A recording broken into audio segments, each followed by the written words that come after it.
So today we have three more new life teachings. The first one is, those who are writing it down, you can make a note of it. The first one is, do not over advise your friend or any relative or brother, sister, anyone, or colleague, anyone. Do not over advise. I wanted to understand something, and this is something I spoke, I think, in yesterday's video also. You cannot change anyone. You can advise, but whether he or she will listen to your advice or not, that is completely there. It's up to them. See, I'll tell you this thing about over advising. I know you are concerned about that person and you're keeping on advising because you're concerned, you care. But you know what will happen? One day will come, he or she is going to get so irritated with your over advice, he or she is going to look back to you and say, stop interfering in my life. Leave me alone. And that time you're going to get hurt. Because from your heart you wanted good for him or her. You wanted that he or she should be happy, etc. So you were advising. But because of your over advising, he's going to talk like this, he or she, and you're going to get hurt. So from today, whether it's your own children, whether it's your own relations or your friends or whatever, anyone for that matter, even anyone, advise. Don't over advise. Draw a line that beyond this I will not go. Some people, I think in one of the earlier videos I had said this, that there are three ways of learning. That either you learn when someone is advising you, some matured person, anyone, someone is giving you good advice, you learn from there. And you can also learn from someone else's mistake, that oh, he made this mistake or she made that mistake and he or she is suffering so much, so I am not going to make the same mistake. So you are learning from that. And the third way of learning is, life will only teach you. I had said this in one of the videos. And when life teaches you in a very hard, very harsh way. It's literally fish without water. So I always humbly request people, learn from the first two ways. Don't allow life to teach you. So when you're advising, draw a line that I will not cross this line. If he or she has to listen to you, he or she will listen to you. But if he or she is not listening, not listening, leave it. Don't waste your energy out there. Advise someone else who may listen to you. Are you understanding? This is very, very practical approach. Because if you try to over advise, then in the end you are going to get hurt. Okay? So that's point number one. The second life teaching point. Now this is very important and very serious. Every day you'll be faced with multiple choices. Or let me put it another way. Every day, maybe 5-6 times a day, 10-12 times a day, in different situations, you'll be faced with two choices. Let's say two choices, but in every situation. One choice is going to take you towards success. One choice is going to take you towards failure. On a daily basis. So don't think or don't be under the impression that I want to be a doctor, I want to be an engineer, and I will be an engineer. There's no guarantee. So many students, they join college with all the right intention, right goal. I want to be this, I want to do that, I want to become doctor, I want to become engineer. But in the college years, they make some very wrong choices. They take some very bad decisions. And they land up in a big problem and they are not able to graduate. So please understand, if you want to achieve success in life, every day, 8-10 times a day, in different situations, you'll be faced with two choices. One choice is going to take you towards success, and one choice is going to take you towards failure.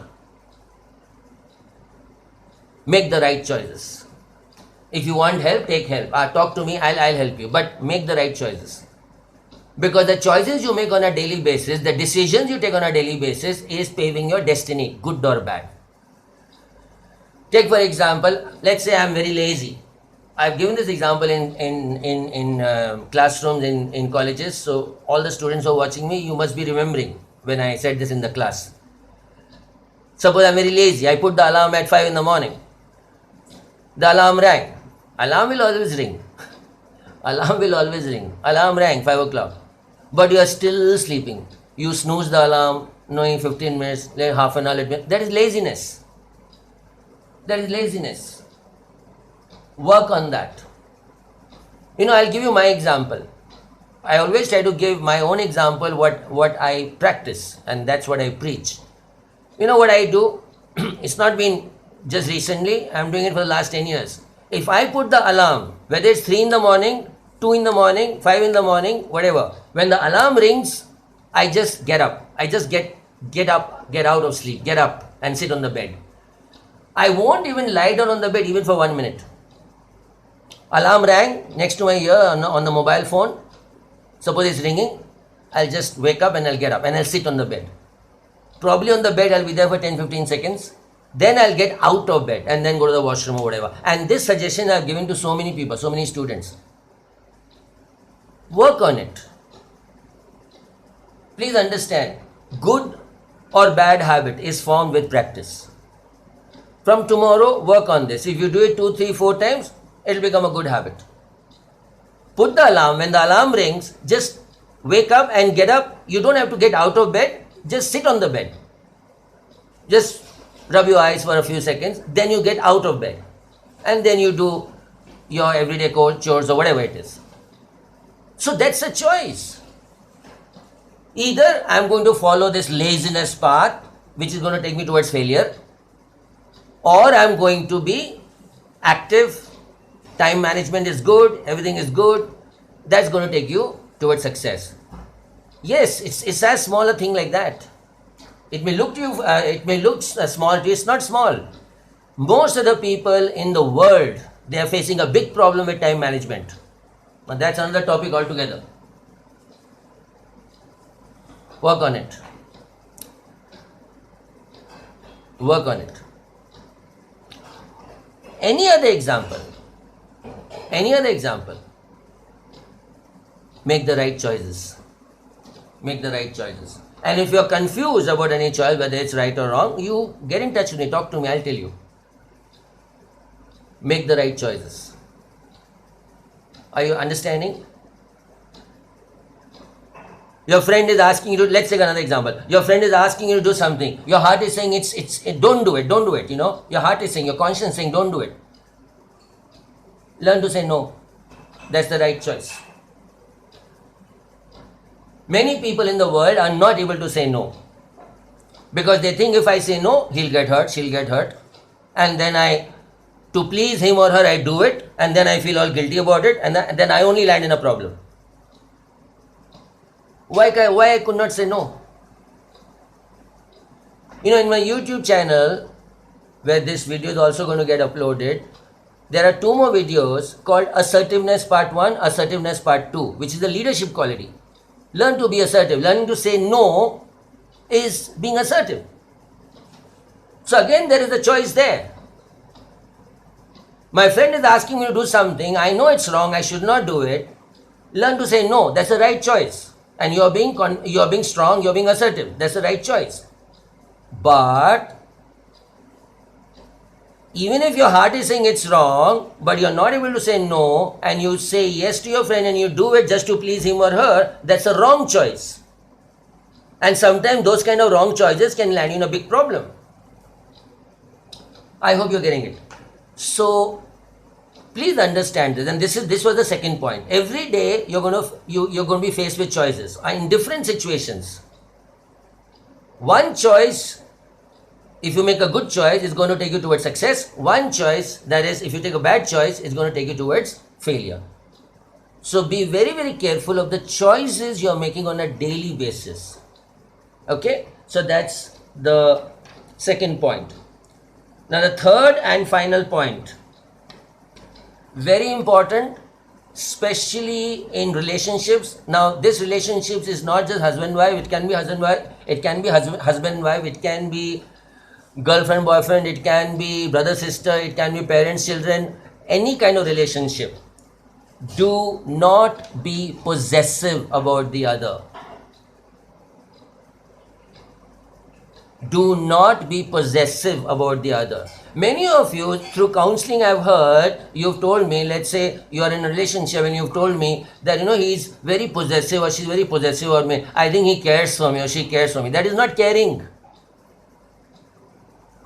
A person who's possessive about you, indirectly it means he does not trust you and he's trying to control your life. It's that simple.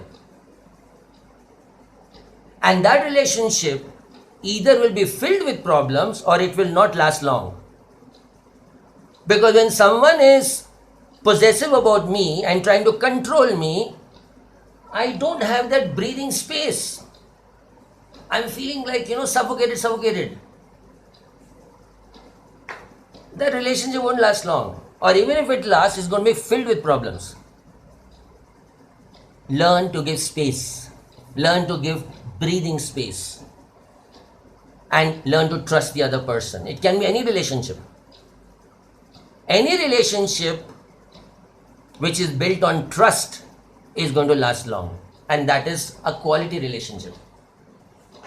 So please do not be possessive about the other person. Okay? Give space. Give space. Give that freedom. Give that freedom. It's very, very important. Okay, that's about it. These are the 3 points of